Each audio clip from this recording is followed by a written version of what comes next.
Another thing that makes anyone upset is having a low credit score. Well, some of us might be getting a bump rather unexpectedly, perhaps, starting July 1st. Leslie Tayne is a consumer finance expert and financial attorney at Tayne Law Group, Tayne. Leslie, thanks for jumping on the line with us today. Thanks for having me. Yeah, so July 1st, well, people are going to get a little boost, perhaps, right? Yes, they are. Starting this summer on July 1st, all 3 credit bureaus will remove cleared medical debt from consumer credit reports. This is big. What does cleared medical debt mean? This means if you paid it off. So if you resolved it in one way or another, whether you settled it, paid it off, or otherwise it's now out of collection. So as of right now, some of this is still in your credit. I'm a little confused because if you did pay it off, shouldn't that reflect well on your credit? Or is the fact that you owed so much for so long still damaging to your credit, and that's why it'll be a good thing to get rid of it?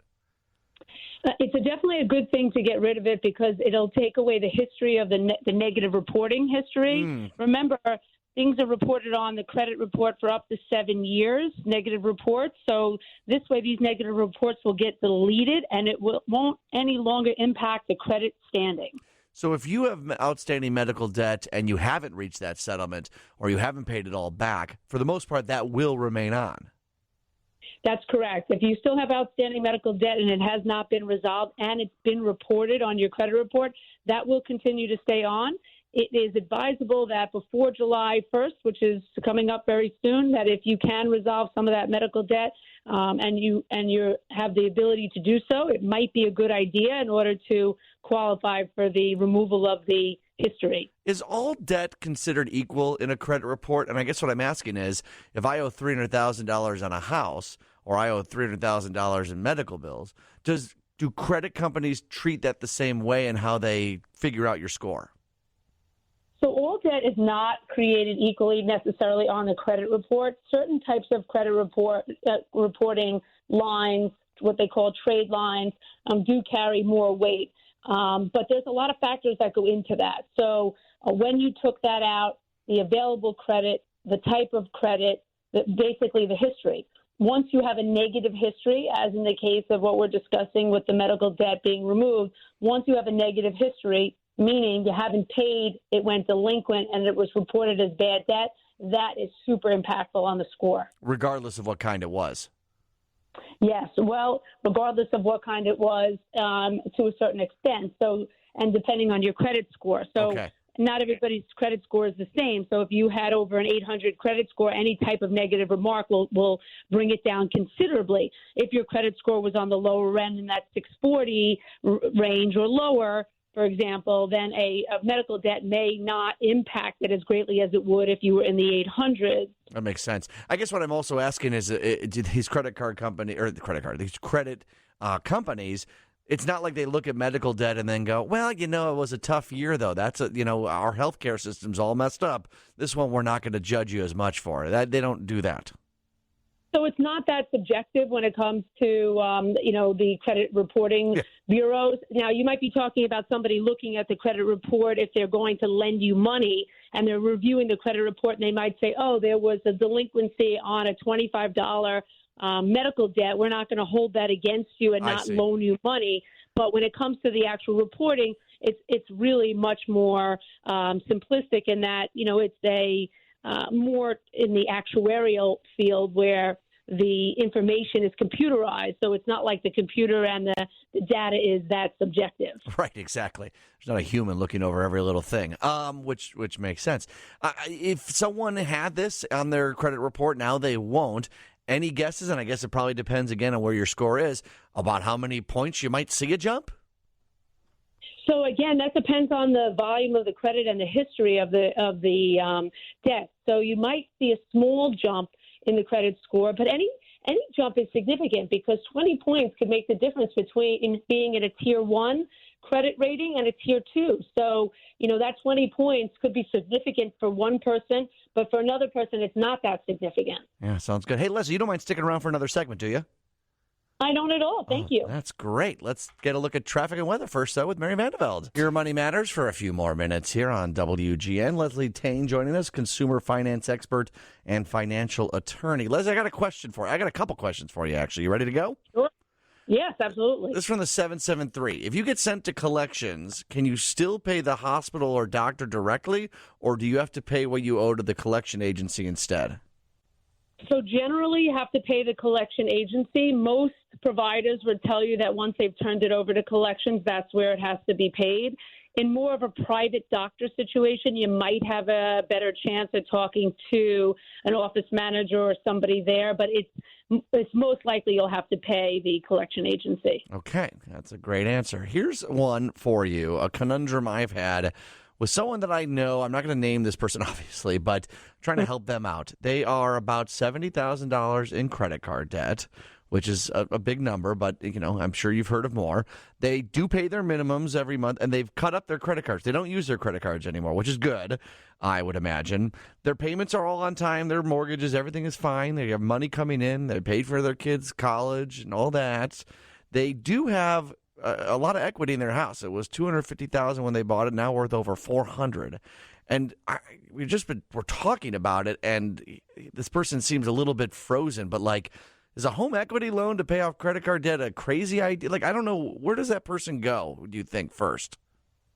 So there's a couple of considerations. $70,000 is a pretty nice amount of debt. That's not, yes, I've seen considerably larger and smaller, but that really is dependent. Yeah, it's a lot. It's dependent on your income, so it's all commensurate. So $70,000 to one person may be different than to another, but with that said, there's a couple of things that person could do.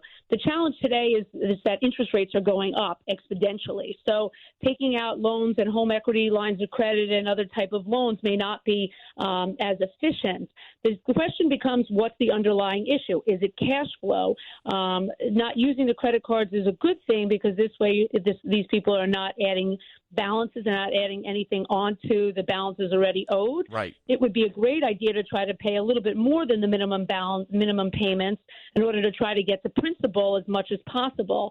If paying only the minimum with that kind of debt will probably take between 28 and 32 years to pay that off.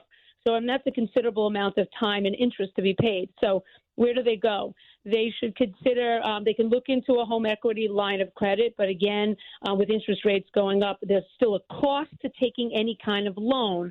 So when you're taking a loan, whether you're refinancing or taking out a home equity line of credit, there's a cost to borrow money. So they'd have to figure out what the cost is and whether it would be worth it. There's a couple of other ways to try to resolve it. There are consolidation loan options.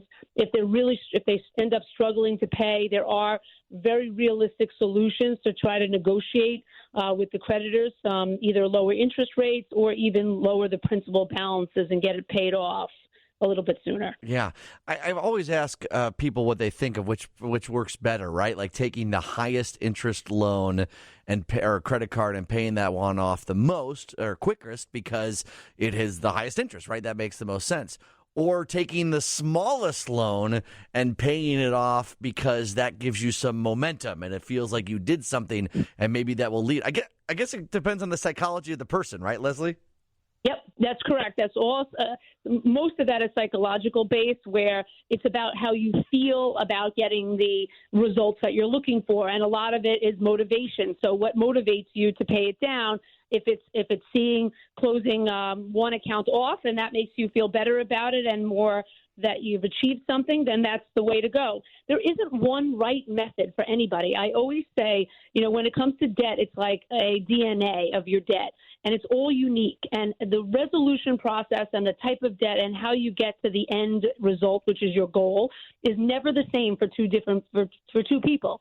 So it's really about what works best for you. And the most important piece of the puzzle is always budgeting, taking a look at the budget. How can you pay that down and use more cash-based products versus using credit?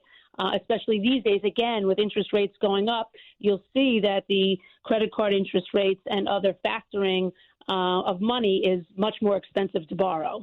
Okay. 312 asks a question. And by the way, Leslie, this is your first time on the show. You're doing such a fantastic job. I appreciate you joining us and telling us all this stuff. And if you ever don't know an answer, feel free to say so. But the 312 wants to know that they had to freeze their credit accounts because of a potential breach from a lender. They got a service. They were provided a service for free for a year to monitor their tracking, but they froze all three, right? And it was simple to do. They want to know is how long do they leave it frozen for? Is it until they need another loan or they need someone to look into their credit? They want to unfreeze it at that point. Is there a penalty for keeping it frozen longer? Should they unfreeze it quicker? So it's a great question. So when there is a security breach, that's offered to the consumer who's been exposed. The challenge is that most of those individuals or groups of people who are now in possession of this information know this, and they generally don't act right away. The security breach occurs right away, but the interference with the credit may not happen for a year or 2 or 3 years down the road when the consumer is least expecting it. So freezing the credit is one thing, but credit monitoring is super important. Whether you self-monitor, which is free, or whether you pay for a service to monitor your credit, which allows you to receive notifications anytime your credit is checked. And it is advisable that once a year you check your credit to make sure that what's reported on the credit is accurate. If you've changed addresses and moved around. Now, in the last couple of years, a lot of people have moved around. So you want to make sure that all of your credit agencies have the up-to-date information, that on your credit report it shows the up-to-date information so that if there are notifications, you can be properly notified. Can we only look once a year again at Equifax, Experian, and TransUnion for free, or are they upping the amount of times we're allowed to look? So that was up for the amount of time during COVID. You were entitled to receive multiple credit reports during the COVID period. As far as going forward, it is my recommendation for most people to try to at least remember to get it once a year. And that time frame I usually suggest is around Halloween, since it's scary and most people are scared to look at their credit. It's a great time to pull your credit and just double check and make sure that what's reported is accurate. Leslie, you'll come back again, right? I absolutely will. Thank you. Oh, such a great stuff. And I want to have you on and have a whole show about debt and have people to call. Tell you what, we'll work on that offline, Leslie. All right, thanks for joining us. I appreciate it. Thank you for having me.